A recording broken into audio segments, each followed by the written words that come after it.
Bonjour, Myrtille Mousson et Charlotte Vandebroek. Vous êtes les organisatrices du salon Timeless Juice qui se déroule donc à l'Hôtel de l'Industrie à Saint-Jean-des-Prés, qui est un salon, c'est la 3e édition je crois, donc qui permet à des jeunes pousses, des joailliers, des marchands de pierre de se présenter. Donc c'est vraiment un concept très intéressant et je veux savoir comment était venue l'idée. Alors l'idée a démarré il y a plusieurs années, une petite dizaine d'années. Quand j'ai fait ma formation de gémologie, je me suis demandé qu'est-ce que je pouvais en faire. Et l'idée m'est venue de créer un salon pour mettre en avant les créateurs joailliers. Parce qu'une fois qu'on a sa pierre, soit on collectionne, on les garde comme ça, soit on les fait monter. Et pour les faire monter, il faut des créateurs joailliers. Où est-ce qu'on trouve les créateurs joailliers ? Souvent, ils sont en étage. Donc soit c'est du bouche à oreille, c'est pas facile de les trouver et pour eux, c'est pas facile de se faire connaître. Donc un salon était l'idéal pour eux et Place Saint-Germain-des-Prés, c'était central. Un lieu central pour le mois, tout à fait. Voilà. Et donc ils sont une vingtaine au total, je crois. Hein. Une vingtaine. Donc ça, c'était à l'époque. Ensuite, j'ai arrêté quelques années. En parallèle, j'ai rencontré Charlotte, qui vous expliquera son parcours. Et on a envie de reprendre le concept, de l'améliorer, de le mettre plus à notre goût, à toutes les deux, et de relancer quelque chose pour les créateurs joailliers, mais pas que. Elle vous le dira. D'accord. Et c'est donc la 3e édition, hein, c'est bien ça. Ok. Charlotte, votre parcours. Mon parcours, eh bien, j'ai fait des études d'histoire de l'art. Après, j'ai travaillé pour la place Vendôme, où j'ai expertisé des signatures de la place Vendôme. Et puis après, j'ai monté ma société et mon média Esprit Joaillerie, qui m'a mis en lien avec Myrtille, puisque le propre d'Esprit Joaillerie, c'est de mettre en avant tout le milieu du bijou. Et du coup, ça m'a permis de connaître les salons, le salon des arts joailliers qui était unique, ouvert au grand public.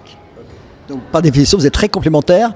Et comment vous trouvez les jeunes pousses alors ? Parce que donc, c'est un milieu assez fermé, où tout le monde se connaît. Comment ça se passe ? Alors non, c'est pas fermé. Tout le monde se connaît plus ou moins parce que dès qu'il y a des nouveaux qui démarrent, il faut qu'ils se fassent connaître. Donc là, cette année, on en a 2-3 qui ont démarré cette année, donc vraiment tout nouveau. Donc les autres exposants ne les connaissaient pas, ils étaient ravis de découvrir qu'il y a toujours des jeunes qui veulent se lancer.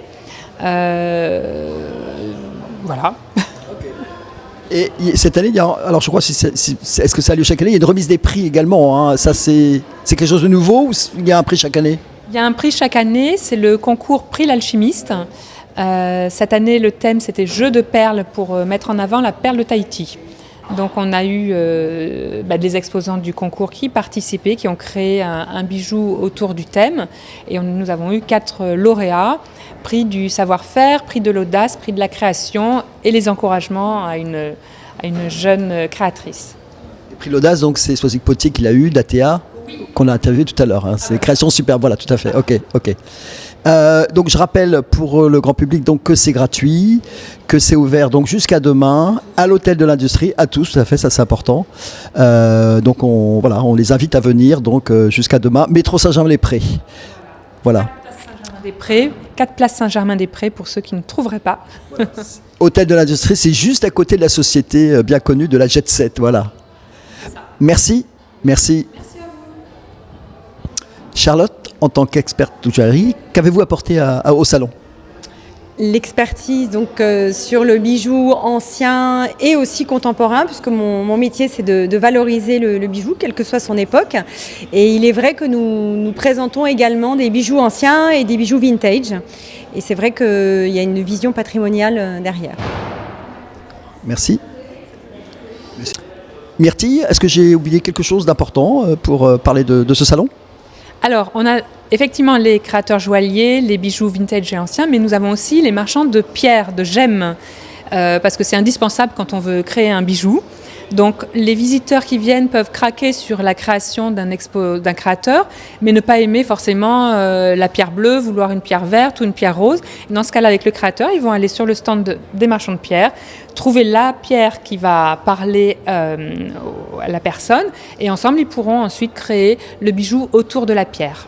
Voilà, donc les marchands de pierre. Le personnalisé, c'est ça enfin. Ouais, bien sûr, nous sommes dans le sur-mesure, la pièce unique, la création et tout cet univers magique de l'échange avec le créateur pour créer un objet personnalisé. Merci.